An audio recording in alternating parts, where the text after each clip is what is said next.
Magandang araw sa lahat. Welcome po ulit dito sa atin channel ang Biyahe Ikomida. Maraming salamat sa lahat ng nag-subscribe, indeed.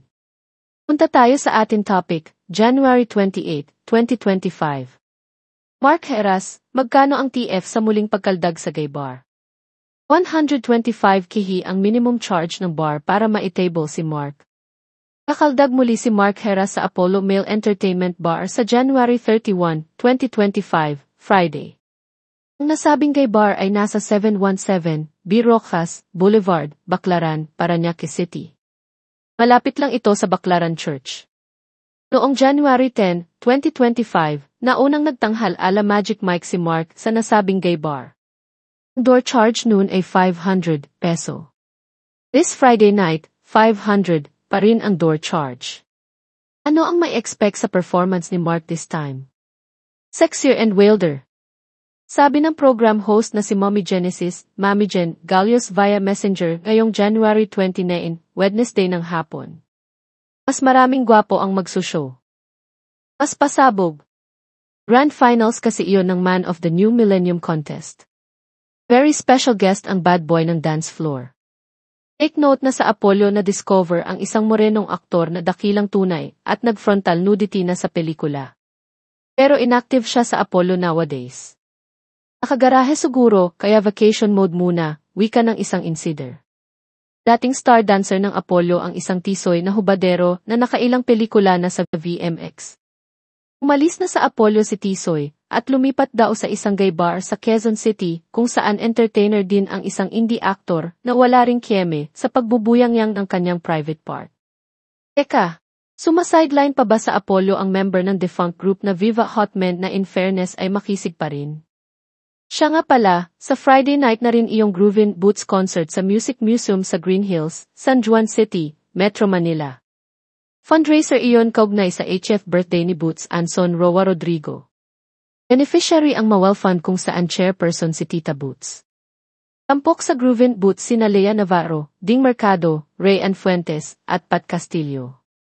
Anauhin sina Mitch Valdez at Nanette Inventor, 8 p.m., iyong Groovin' Boots. Yung performance ni Mark ay malamang na past midnight pa. Work is work talaga. Sa Groovin' Boots, ang malilikom na pera ay pupunta sa Mawal Fund. Ang tanong ko, hindi kaya parte ng grupong Mawal Fund si Mark Heras na isang movie worker din? Well, desisyon naman iyan ni Mark na fully aware naman sa ginagawa niya at wala siyang pakialam sa sinasabi ng iba since iyan ang nakikita niyang paraan para buhayin ang lumalaking pamilya niya. Question ko lang, wala na bang puwang sa showbiz si Mark para may alternative naman siya maliban sa pagsasayaw sa gay bar? Well, ngayong pinag-uusapan siya, sana ay magbukas ito ng mas maraming oportunidad para magtrabaho. Nang ibinalita natin ang pag-perform ni Mark Heras noong January 10, ang daming nagka-interes na interviewin siya. Ang iba ay para sa kanilang YouTube channel. Hindi ko alam kung pinagbigyan sila ng kauna-unahang male ultimate survivor ng Starstruck. Karamihan namang feedback na nakarating sa amin ay wala naman daw masama sa pag-perform ni Mark sa isang male entertainment bar o gay bar. Nagtataka lang sila, bakit hindi raw minahalan ang presyo ng ticket, dahil bihira lang naman nangyari ito na may magpe-perform na celebrity sa ganung lugar. Mas marami ang curious kung magkano ba talaga ang talent fee ni Mark. Totoo raw bang 300,000 ang ibinayad sa kanya sa maikling performance niya noong January 10? Wala silang ibinigay na ideya kung magkano ang ibinayad kay Mark. At ang laki raw ng kinita ng Apollo noong gabing iyon dahil napuno ang naturang bar. Supposed to be ay may client na magtitable kay Mark sabi ng source ng Pep Troika.